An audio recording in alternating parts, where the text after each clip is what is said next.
Écoutez, bonsoir à tous. Merci d'être venus aussi nombreux ce soir pour m'écouter. Ça me fait très plaisir de venir à votre rencontre. Votre région est une région chère à mon cœur, dans laquelle je prends toujours...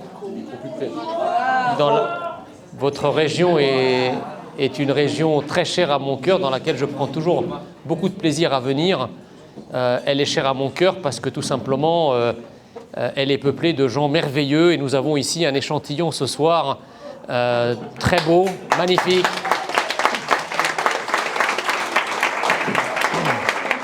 Donc un grand merci à vous. Je me pose la question parce que quand je faisais une carrière dans la haute administration et encore pire quand j'étais dans l'enseignement supérieur, je préparais toujours mes discours, mes cours, mes réunions, mes prises de parole. Depuis que je suis rentré en politique, au service de la France, je ne prépare jamais rien parce que j'estime que l'essentiel se disant avec le cœur, lorsque le cœur est tricolore, eh bien, il exhale de lui-même un discours qu'aucun adversaire de notre nation ne peut contester et ne peut combattre. Et lorsque le cœur est tricolore, c'est que le cœur est français. Et lorsque le cœur est français, la tête est française. Et lorsque la tête est française, le discours est français. Et lorsque le discours est français, il emporte tout sur son passage.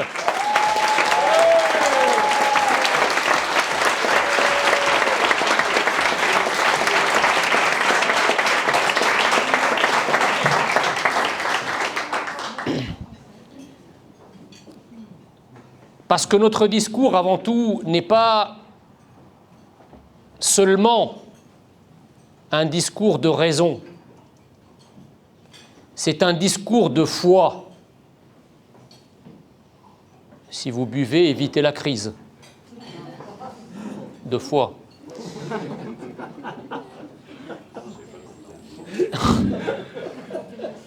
Vous voyez, c'est ça qui les rend un peu malades sur les plateaux. Exactement. Non, plus sérieusement, notre discours est un discours de foi et la foi déplace les montagnes. Et Dieu sait que la montagne que nous avons en face de nous est une montagne puissante, une montagne tentaculaire, une montagne effrayante. Mais lorsque nous sommes animés par une foi inébranlable en notre nation, eh bien, nous pouvons dire à cette montagne, comme disait l'Évangile, « Soulève-toi et jette-toi dans la mer », et elle le fera. Et je peux vous assurer que votre foi n'est pas vaine et que notre foi en la France finira par vaincre ce système antinational inique qui impose à notre pays d'être autre chose que ce qu'il est, qui impose aux Français d'être autre chose que ce qu'ils sont. Nous sommes ce que nous sommes, notre pays est ce qu'il est, et c'est eux qui connaîtront bientôt la défaite.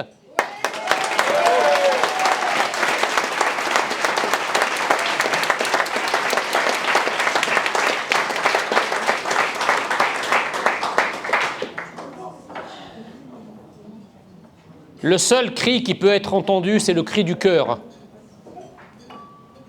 Et notre cri est strident à force de souffrances infligées volontairement à notre nation, à notre histoire, à notre identité, par des élites dirigeantes corrompues et moisies, qui veulent emporter notre pays avec elles dans leur tombe. Eh bien, fort d'un patronyme qui est parlant, notre pays ressuscitera, je vous le promets.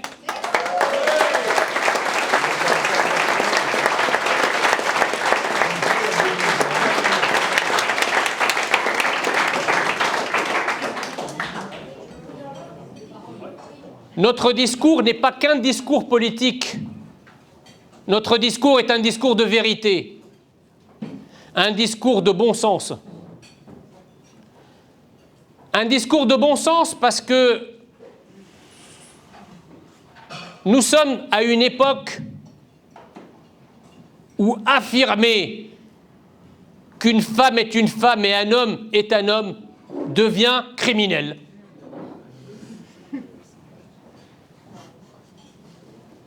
Une époque qui proclame que la liberté absolue d'une femme, c'est d'être bâchée comme un camion et comme une bédouine du 8e siècle de notre ère.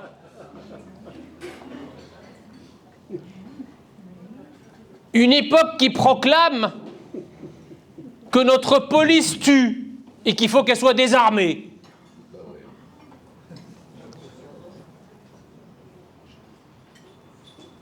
Eh bien, nous disons qu'une femme est une femme et un homme est un homme, et qu'un enfant a un père et une mère, et non pas un parent 1 et un parent 2.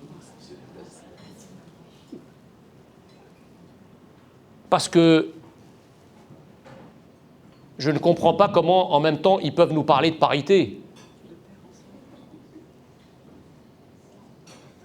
Un homme ne peut pas être enceint.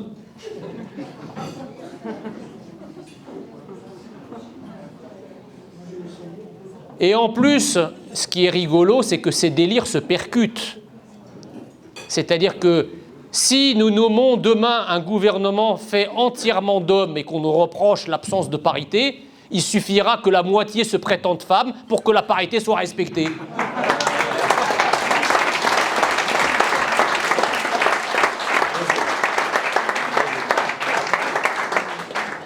Alors, dans les délires, un jour, je me suis retrouvé face à un progressiste, entre guillemets, et je lui ai dit que je souffrais de dysphorie chromatique. Chromatique, c'est les couleurs. Il me dit, mais vous êtes d'origine orientale.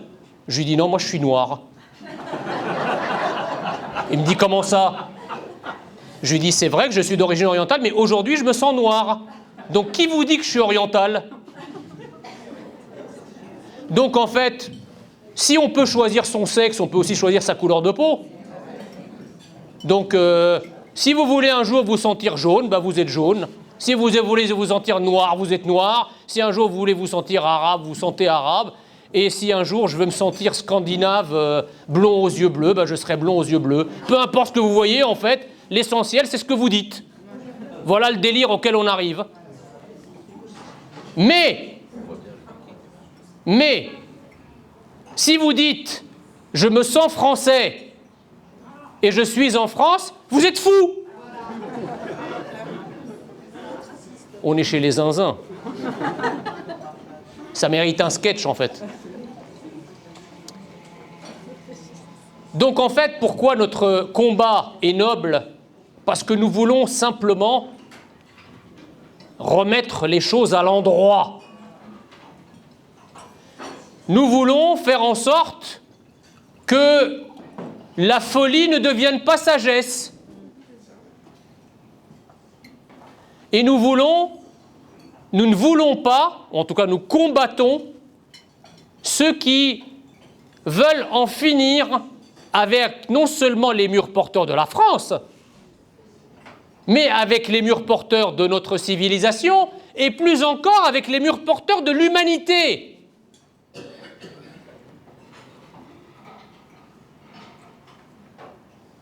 Trahison jamais ne prospère, disait Lord Byron.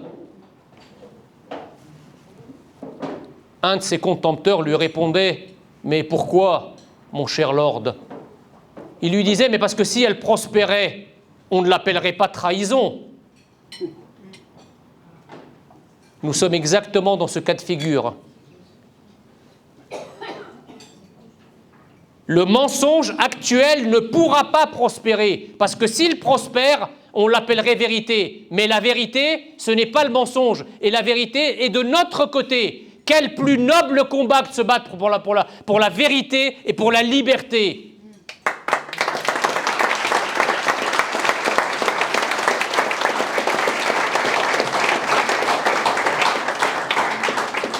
Alors c'est vrai, je sais que nombreux sont ici ceux parmi vous qui ont cru à des victoires, qui pour certains se battent peut-être depuis des années, peut-être depuis des dizaines d'années pour la cause nationale et pour que la France reste la France. Je sais aussi combien la déception est grande après la dernière séquence électorale. Mais on a parfois tort d'avoir raison trop tôt, ce qui ne signifie pas que nous avons tort.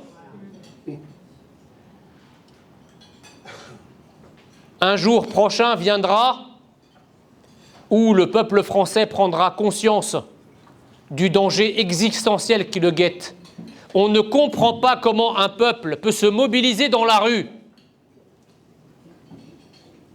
pour le changement climatique sans être capable de se mobiliser pour un changement identitaire susceptible de l'avaler lui-même.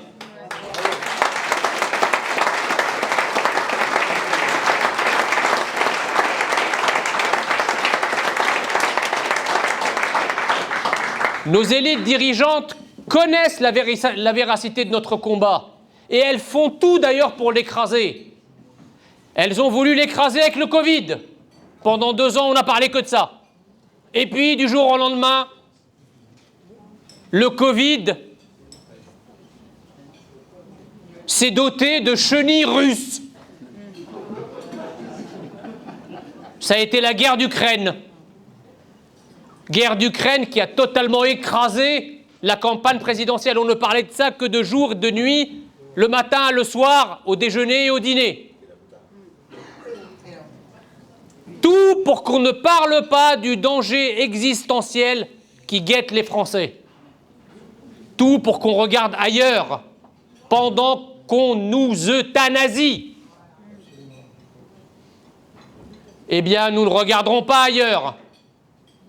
Nous regarderons droit devant.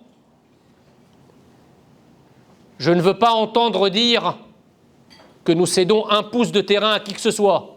Je ne veux pas entendre dire que nous reculerons ou que nous parlerons d'autre chose.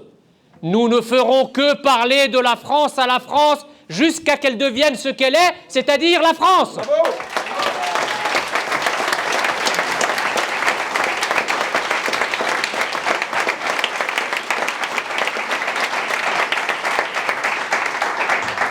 C'est pour ça qu'ils sont si emmerdés sur les plateaux télé lorsque l'on parle d'identité, lorsqu'on parle d'immigration, lorsqu'on parle d'insécurité.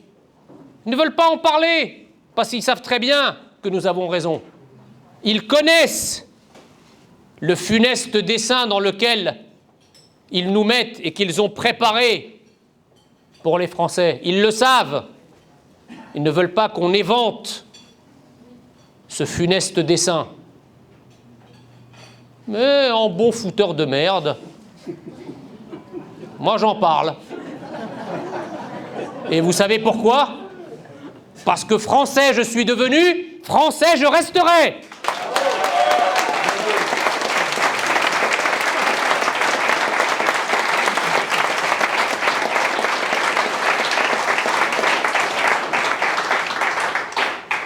Nos idées, quoi qu'on en dise, et quoi que vous disent les médias, quoi que vous disent les hommes politiques, nos idées sont majoritaires en France.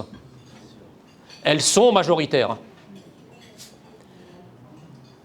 Aujourd'hui, le camp national est divisé en étiquettes différentes. Ce que propose l'Institut Apollon, ce qu'il a toujours proposé depuis sa création en novembre 2020, c'est d'être un rassembleur du camp national, un rassembleur de tous ceux qui aiment la France, de tous ceux qui ont la France à cœur,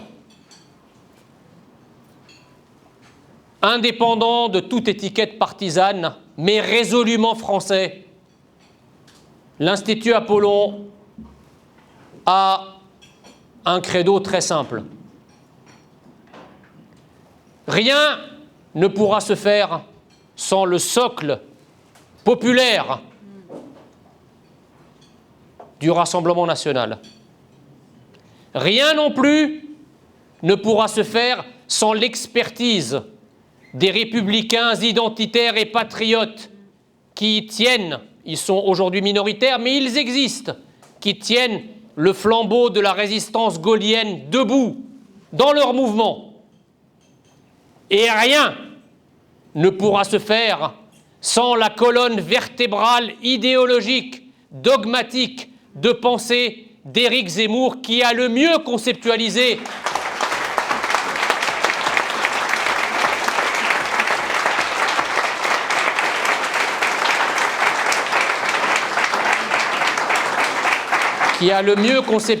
la menace identitaire, qui a imposé le rythme de la campagne présidentielle en parlant du grand remplacement, du grand déclassement, de l'alliance de ces trois forces, naîtra la résurrection de la France dont je vous parlais. Donc, je me suis donné pour objectif d'œuvrer du mieux que je peux au rassemblement de tous les patriotes, de tous les souverainistes, de tous ceux qui aiment la France. Et je vous demande de nous aider dans ce combat en adhérant à notre institut, de nous aider comme vous le pouvez, par vos talents, par votre temps libre, par votre argent, par tout ce que vous pouvez mobiliser pour aider à la Renaissance française. Et je ne vais pas vous dire que c'est un vieux Français qui vous parle. Moi, vous savez, je vis l'abandon identitaire français par nos élites comme une véritable trahison, peut-être encore plus que vous. Pour une raison simple, c'est que quand je suis arrivé en France, à une époque où l'assimilation était en cours, on me disait « il faut assimiler, il faut devenir français ». J'ai fait l'effort d'assimilation. Je me suis assimilé à la France. J'ai changé mon identité personnelle pour ressembler le plus à la France et pour mettre en adéquation mon identité extérieure avec mon identité intérieure. Et puis au bout de 40 ans, je me retrouve avec des élites qui me disent « finalement, ça n'a servi à rien, t'aurais pu rester ce que t'es ». Alors moi, je leur dis non, c'était pas dans le contrat. Je ne suis pas resté ce que je suis. Je suis devenu ce que vous êtes. Et ce que vous ignorez, c'est que ce que vous êtes est magnifique. Pourquoi le jeter à la poubelle ?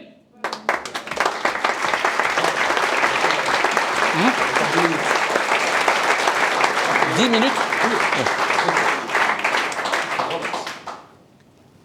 Donc, le parcours que j'ai suivi pour devenir français, à l'heure où la France, depuis 40 ans, subit un processus de défrancisation, j'assume aujourd'hui le combat qui consiste à assimiler à nouveau la France à la France, comme moi-même, étranger, je me suis assimilé à la France.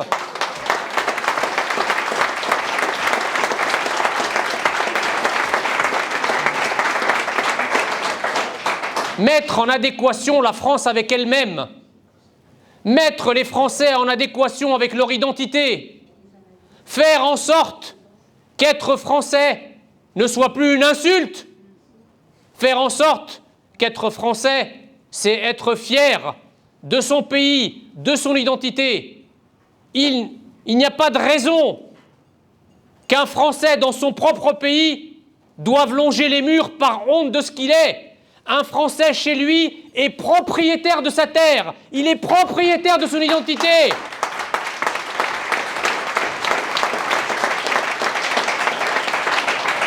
Un Français chez lui doit exiger que tous ceux qui vivent chez lui ne vivent pas seulement chez lui et parmi nous.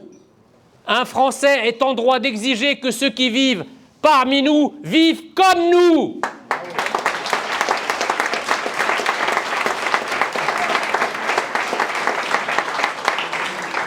Nous avons le plus grand respect pour toutes les cultures et les religions du monde.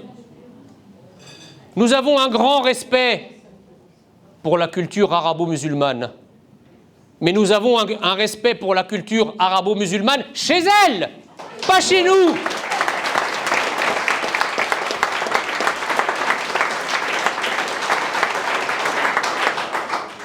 Ceux qui prétendent avoir des comportements irrédentistes chez nous, cultiver leur propre identité, leurs propres différences, se comporter comme des colons sur notre terre, admettraient-ils 1% de ce que eux font chez nous de la part d'une minorité française qu'il y aurait chez eux? Jamais!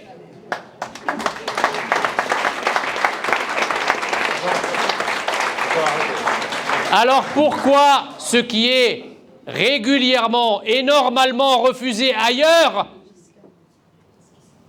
pourquoi le faire accepter aux Français? N'est-ce pas là la haine de soi qui transpire de ces élites?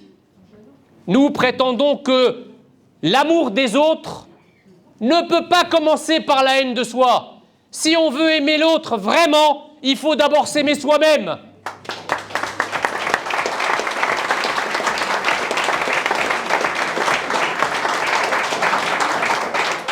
Et je terminerai en vous disant quelle chance vous avez lorsque, dans 10 ans, 20 ans, 30 ans, vous aurez vos enfants, vos petits-enfants sur les genoux et qui vous demanderont « Papa, maman, grand-père, grand-mère, où étiez-vous dans les années 2020 quand la France était menacée de mort ?»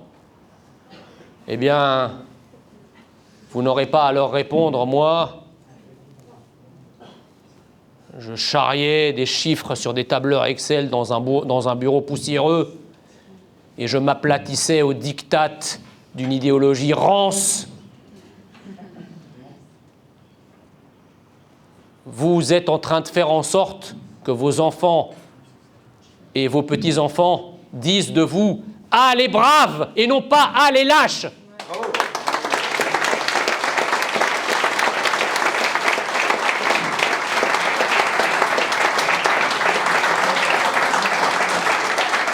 Je répondrai à vos questions tout à l'heure, mais je ne voudrais pas terminer ce discours sans une nouvelle fois vous remercier pour votre présence, pour vos efforts, pour votre soutien qui nous est très précieux. Continuez à soutenir et à faire connaître l'Institut Apollon autour de vous. Je ne voulais pas non plus finir mon discours sans remercier tous les organisateurs qui nous reçoivent ce soir ici et tous ceux qui ont contribué au succès de cette soirée, à commencer par Cédric Vella. Merci, cher Cédric.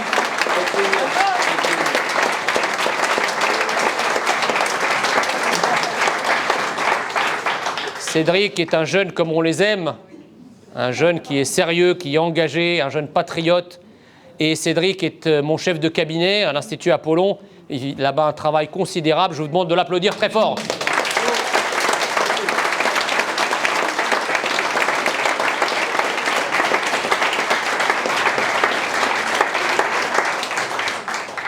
Merci également à tous ceux qui sont venus de loin, je sais qu'il y en a. Je remercie toute l'équipe de l'Institut Apollon qui est là pour retransmettre le discours et notre séance de questions-réponses tout à l'heure sur YouTube. Je remercie Thomas, Théo, Paul, que je vous demande d'applaudir très fort.